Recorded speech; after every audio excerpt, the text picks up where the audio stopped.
Calontong ini dalam pengetahuan mengenai batu tuh karena dari dulu zamannya dia kuliah dia udah menyukai yang namanya batu. Apa yang menarik dari batu itu dan kenapa sekarang ini baru terjadi yang namanya tren? Saya akan meluruskan banyak pernyataan yang tidak benar dari yang Anda ucapkan. Oh, seperti apa? Seperti misalnya, iya. Saya belum perkenalan, ya kan? Oh iya, iyalah. Perkenalan dulu. Hah? Perkenalan dulu. Saya dari manajemen kajian pecinta trendy. Yaitu? Makan Singkat? pete. Makan pete. Kalau Anda melihat ada tadi yang saya garis bawahi ya. Iya. Karena Anda menyebutkan sekarang ada yang lagi tren baru. Iya. Batu. Iya. Itu kesalahan fatal. Loh kenapa? Anda menyebutkan kalau itu menyebut itu baru, itu salah. Tapi kan sekarang sudah mulai banyak, lebih banyak lagi sekarang ini. Artinya berkembang. itu bukan baru. Dan Anda tahu, ini mohon maaf, saya tidak menganggap Anda terjebak dengan tren baju, lagu, fashion dan ya. Fashion. Baju itu, Anda suka tren atau enggak, itu ada masa berlakunya memang. Sering dicuci, jebot, ya kan? Ya, hancur. Artinya hancur, nggak bisa dipakai lagi. Mau nggak mau beli yang baru. Tapi yang namanya batu nggak bisa seperti itu. Kalau lagu sama, ada yang membuat lagi, ada yang meniru, ada segala macam. Tapi kalau batu nggak ada. Batu tidak dibuat oleh manusia kecuali batu sintetis dan itu nggak ada harganya. Iya. Ya. Yang makanya saya bilang, Anda terjebak. Yang Anda bilang tren-tren itu baju, lagu, ini ada 3 fakta. Jadi ini bukan batu tren. Apanya? Ini juga tren kan? Berkembang. Ini lebih dari tren.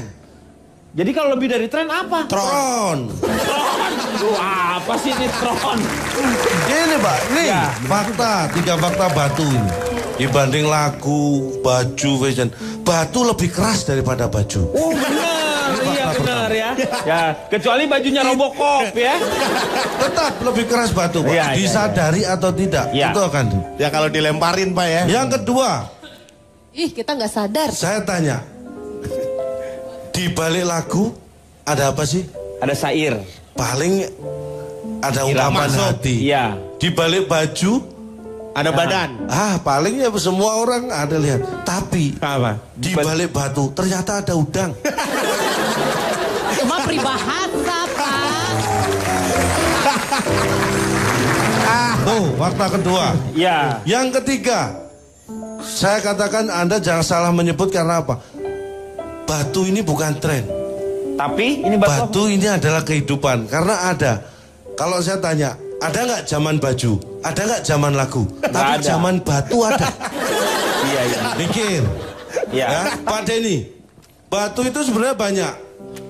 Bisa dilihat dari satu kekerasannya, bisa dilihat dari satu unsur yang membentuknya, dilihat bisa dari asal daerahnya mana, dan juga khasiatnya apa. Oh, jadi mempunyai manfaatnya kekhasan. apa. Itu banyak. Kalau jelaskan satu persatu, panjang. Bukan masalah panjang, Anda ngerti saya capek. Itu yang lebih penting. Kalau panjang buat saya relatif. Ya. Tapi buat apa saya capek-capek hanya untuk membuat Anda ngerti? Iya. Kan rugi saya. Iya. Ya kan? Manfaat aja. Emang ada manfaat. Nah, itu. Kalau Anda dulu pernah mendengar batu giok. Batu giok. Itu punya manfaat karena dia mengandung hal-hal yang mustahil. Enggak, pokoknya batu giok ada itunya. Ya, ada. Banyak batu-batu. Bahkan yang terakhir yang Anda banyak pakai zaman sekarang itu batu yang apa namanya putih-putih yang pakai gelang, kalung untuk keseimbangan, untuk untuk energi itu ditemukan di sebuah gua karena konon dulu ada tentara Jepang itu yang sembunyi dalam sebuah gua. Terus dia makan dan batu meninggal. itu? Bukan makan batu, keras batu dimakan cuma. Kali meninggal aja. di sana, tapi jasad mereka jadi batu. Tidak membusuk. Ternyata belum matang berarti. Gua itu terdiri dari ada batu yang melapisi gua itu dan batu itulah yang membuat jasad itu awet. Ya itu yang disebut dengan khasiat-khasiatnya ya. Nah, salah satunya punya manfaat karena dia bisa menyalurkan energi. Saya percaya itu karena saya pernah menonton seorang Superman aja yang begitu supernya kalah batu oleh Krypton. batu Krypton. Tapi tetap kuncinya di batu. Yang bisa mengalahkan batu adalah bata. Batu. Batu yang paling keras itu Anda tahu nggak? Batu apa? Oh, batu rejan. Itu batu, Pak. Oh, itu batu. Berlian. Penyakit sama batu disamakan. Beda, Pak, walaupun dikit. Berlian. Intan. Berlian itu batu paling keras. Dia disebut batu apa? Mulia itu. Permata. Dia permata. Itu permata kategorinya. Kekerasannya di atas 8,5 MOS. MOHS itu satuan kekerasan batu. Jadi MOS itu ya. MOS. Tertinggi itu intan, dia berlian intan itu 10. Kalau safir, ruby itu di bawahnya antara 9,5 Christopher. Jadi yang permata yang itu termasuknya itu adalah batu intan. Permata. Intan kalau digosok jadi berlian. Oh enggak, lecet intan digosok. Saya pernah nyoba. Maksud gua sih intannya batu bukan orang. Oh batu intan dong batu bilang. Intan. Makanya banyak diabadikan ya. Kalau kita bicara masalah nama-nama batu saja, itu juga jadi tren orang tua memberi nama anak. Ya. Safira, Intan, Permata, Akik. Ya kan? Gak ada akik apa lu? Akik. Ada. Tetangga saya namanya Mataki. Mataki. Itu aki-aki, Pak. Iya, itu akik-akik namanya. Iya kan? Itu menunjukkan bahwa batu itu, karena batu itu cocok dengan, bisa dicocokkan dengan bulan kelahiran Anda atau bintang zodiak. Ya. Misalnya zodiak Anda apa? Saya sekarang Sagittarius misalnya. Oh sekarang? Emang besok-besok apa? Saya pindah-pindah, saya tadinya Pisces. Saya ada bisa penawaran, kayak gitu, Pak? begitu ada penawaran, ini siapa yang mau masuk Sagittarius nih? Kalau beli 10 dapat gratis 1, saya ikut dia. Akhirnya sekarang saya Sagittarius. Nggak bisa gitu Pak. Kalau bintang itu, zodiak itu begitu lahir sudah ketahuan bintangnya apa. Baru tiap 10 tahun bisa pindah. Nggak sembarang. Ada waktunya boleh. Pak maaf interupsi, saya penasaran dari tadi, maksudnya Cak Lontong kan dia mendeskripsikan soal batu ini itu 10 tahun apa segala macam. Bapak kan pakai batu segitu banyak, emang Bapak ngerasa keren ya? Dengan batu itu. Ini Bapak kayak Tesi, Pak. Ini enggak dong. Jangan dong. Enggak, saya nggak ngerti kerennya apa sih batu segede-gede gitu, warna-warni dipakai rame-rame. Karena kita nggak ngerti, Ya, jadi kita ngerti. harus tahu. Iya, makanya saya kasih ngerti nih. Kalau Anda tanya keren atau enggak, itu Anda terjebak dengan tren. Lo orang kan ngikutin tren biar keren. Inilah salahnya. Kalau gitu. Anda tuh ngikutin tren hanya biar keren, itu kelihatan kalau Anda sebenarnya nggak keren. Harus dibantu tren supaya biar keren. Iya benar. Harusnya begini. Kayak Ronald itu. Saya menghargai walaupun dia rugi ya. Tapi saya menghargai bahwa dia berani melawan arus. Dia tidak ngikuti tren. Itu menunjukkan bahwa orang punya percaya diri seperti inilah yang sebenarnya bisa bertahan. Saya juga batu itu, kepala batu. Kalau malah aku bikin lagi. Itulah yang saya lihat dari kamu, makanya saya suka. Karena saya suka batu. Jadi orang kepala batu buat saya ini sesuatu yang luar biasa. Maksud lu kepalanya dia mau pakai cincin? Ya enggak lah, Pak. Kan saya bisa nunggu kalau dia sudah nggak ada. Saya nggak punya cincin, nggak pakai batu-batuan, tapi saya suka sama Cak Lontong. Maksudnya, Cici Panda, batu itu memang disukai dari kalangan bawah sampai kalangan atas. Buktinya waktu itu ada menteri sampai bela-belain ngegali di daerah Bogor, karena dia pengen punya cincin dari batu tulis. Bu, itu ada harta karunnya di bawahnya katanya. Mau dibikin dia batu aja sama percaya dia. yang kayak begitu. Nah, kalau itu kesalahan fatal tuh. Jadi jangan percaya gitu-gitu. Jangan percaya gitu-gitu. Saya bantuin 10 hari 10 malam nggak ada apa-apa. Jangan percaya. Udah duluan ngegalinya. Harta karun yang sebenarnya itu adalah menggali hati Anda. Tuh, disitulah. Paling benar. Lanjut. Terus saya mau bicara ya. Tadi Anda bilang Bacan tadi, ini mohon maaf. Bacan tadi memang Presiden SBY pernah memberikan souvenir kepada Barack Obama berupa batu bacan. Anda tahu nggak kehebatan batu bacan? Apa hebatnya itu apa? Batu bacan sekarang di negara lain itu termasuk batu. Oh di negara lain tuh ada juga batu bacan itu. Batu bacan yang paling terkenal kita di daerah Maluku. Jadi ada Doko, ada Palamea gitu kan. Tapi ini yang tren karena apa? Ini yang menurut penelitian ahli di Jepang waktu itu berapa ya? 2 bulan yang lalu ada pertemuan di ahli-ahli. Pertemuan itu membicarakan batu. apa? Kayaknya membicarakan batu deh. Karena kayaknya gimana? Saya nggak ikut. Ya lu gak usah omongin kalau lu yang tapi ada hasilnya. Hasilnya apa hasilnya? Ternyata batu bacan itu termasuk batu yang luar biasa. Karena apa? Karena apa? Apa karena? Iya, apa? Satu, batu bacan itu bisa berubah.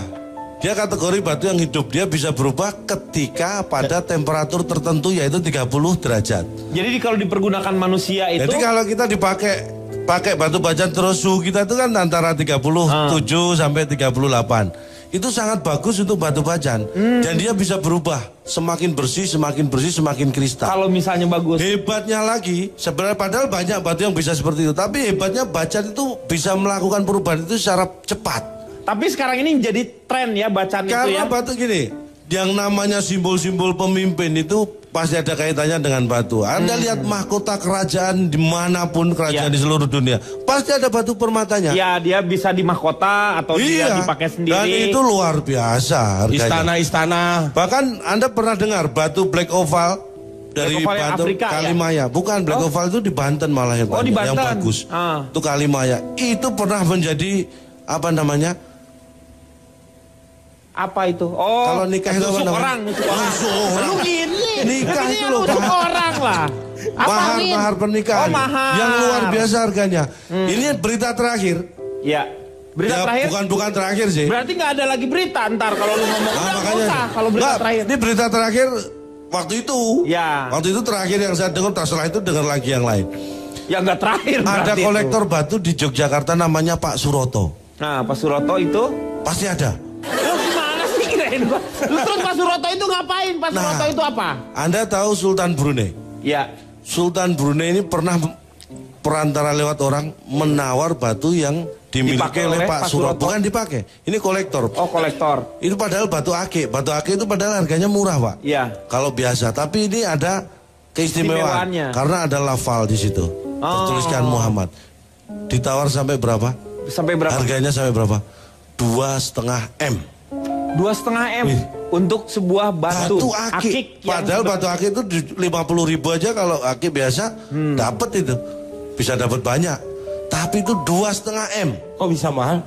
Kenapa mahal? Karena itu tadi punya keunikan dan nggak ada lafalnya itu. Dan ada ini kejadian benar ini. Iya. Menurut berita itu. Iya benar. Iya pernah ada yang terjadi. Jadi 2,5 M. Tapi berarti kalau misalnya seperti itu Indonesia juga bisa membuat tren dengan banyaknya batu-batu yang ada di Indonesia dan juga bermacam-macam. Itulah kekayaan kita di situ. Makanya kayak di Maluku itu luar biasa. Budget itu sekarang lagi ngetren bukan hanya di negara kita, di negara asing. Kalau Anda ke Amerika deh, kalau Anda ke Inggris coba. Terus ngapain di sana? Ya terserah mau ngapain, coba. Ya, coba aja suruh main. Batu aja, Pak. Ya. Batu bacan itu ternyata batu yang hidup kalau dipergunakan karena kita punya suhu tubuh yang sangat baik, dia bisa berubah si warnanya semakin mengkilat. Apalagi dipergunakan oleh orang yang sedang demam 40 derajat. Makin mengkilat. Kalau lebih panas nggak bisa. Oh, nggak bisa. Nggak bisa. Harus 37 gitu. Lebih panas harus ke dokter. Batu bata aja, Pak. Kalau nggak sembuh. Batu bata itu kalau disusun sudah jadi rumah, itu mahal juga harganya. Ya itu kan namanya juga bikin rumah.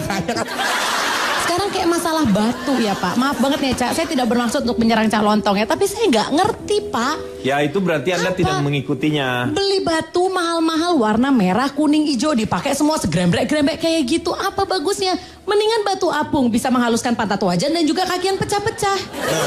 Jelas ada fungsinya Pak. Pak Akbar, ada harapan. Dengan batu apung ternyata ya. Iya, makasih banget ya. Cipat telah memberikan ide yang sangat menarik. Iya benar pakai batu apung aja. Ya. Baru Pak, bikin pencerahan nih Pak. Sekarang kita akan mendengarkan mungkin Cak Lontong punya tips-tips untuk menghadapi tren. Supaya tren itu menjadi hal yang positif untuk kita. Yang pertama Pak, jadi tren itu kadang-kadang nih plesetannya terlanjur rame, nanti diikutin. Itu banyak mengatakan seperti itu. Terlanjur rame. Karena simple, apa yang disebut tren ketika banyak yang melakukan. Iya. Tapi boleh saya kritik sedikit? Silakan. Saya paling senang dikritik. Singkatan Anda itu ini terlalu ramenya oke. Nanti diikutinya oke. E-nya kenapa pakai diikuti? Doang. Harusnya pakai apa E-nya apa gitu. Sekarang E-nya. Ya ini sana ya. Terlanjur rame. Nanti diikuti. E-nya ganti harusnya. Karena tren itu kadang-kadang kenapa ada orang yang dianggap kaget terhadap tren. Ini memunculkan esensi kagetnya. Esensi kagetnya ada itu orang yang bisa menerima tren, ada yang gagap atau kaget dengan tren ada juga. Jadi ini mewakili yang gitu. Oh iya, oke. Dan kalau saya bicara masalah batu, masalah yang lain itu bukan tren, karena dia lebih ke budaya sebenarnya. Karena ada di satu daerah, tidak ada di daerah lain, itu sebenarnya bukan tren. Kalau tren itu bisa mendunia. Iya. Tapi kalau terkendala dengan daerah atau terkendala dengan situasi itu namanya bukan tren, tapi bisa jadi itu budaya. Dan beda budaya dengan tren. Kalau tren sifatnya hanya sementara, berulang-ulang. Kalau budaya itu menetap dan ada pada jiwa orang-orang di sekitarnya. Terus tren itu juga memicu fenomena besar pasak daripada tiang seperti yang saya sebut. Karena banyak orang yang sebenarnya tidak siap mengikuti tren, memaksakan diri. Padahal dia terjebak hal yang semu, yang bersifat sementara. Ini yang saya ingatkan. Bagi Anda, jangan pernah terjebak tren. Karena tidak baik mengulangi kesalahan saya kan. Terus yang dari dia, jadi kita harus percaya. Harus percaya karena ini survei. Karena menurut saya dari 100 orang yang ikut tren itu nggak sampai 150 yang berhasil. Karena survei cuma 100.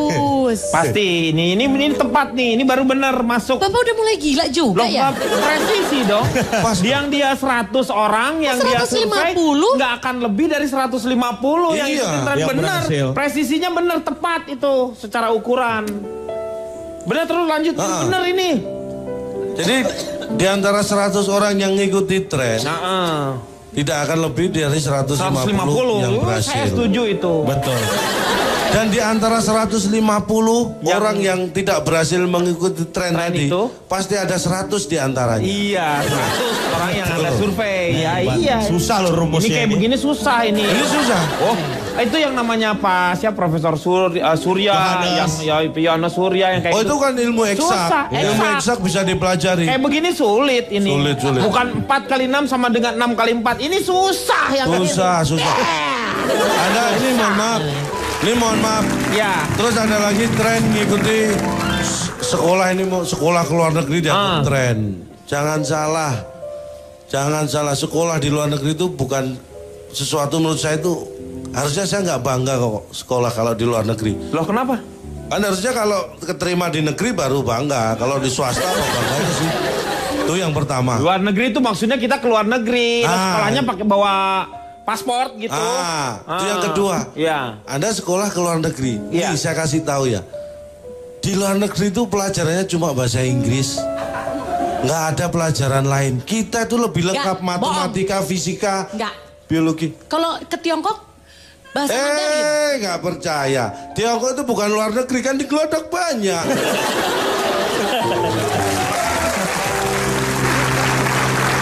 Bapak belain dong. Ini buktinya ya, saya ke Inggris. Benar dia. Ini saya ke Inggris, ke Amerika. Sampulnya saja matematika. Saya buka isinya, ya bahasa Inggris. Kelihatannya fisika. Saya buka, lah dalamnya bahasa Inggris. Jadi apapun sampulnya pelajarannya cuma bahasa Inggris. Bahasa Inggris ternyata. Jadi makanya mereka pintarnya bahasa Inggris doang. Itu bahasa pengantarnya, Cak. Bahasa pengantarnya bahasa Inggris. Bahasa yang ngantar. Mbak, loh kalau gurunya nggak ajarin, cuman yang ngantar aja. Kasihan ya Pak ya. Ini saya buktikan ya. Saya saya mungkin terjebak dengan hanya bukunya ya. Saya ikuti pura-pura masuk ke dalam kelas. Masuk. Pura-pura saya jadi murid. Dikira guru. Ya orang bapak gede. Ya kan? Tapi nggak masalah. Akhirnya saya menemukan sekolah yang saya masuk pura-pura murid dan benar-benar dikira murid. Pelajaran matematika. Ini di Inggris, Pak. Inggris Kidul waktu itu. Nggak ada Inggris Kidul loh. SD Inggris Kidul ada, Pak. Negeri. Cuma dalam bahasa Inggris Kidulnya.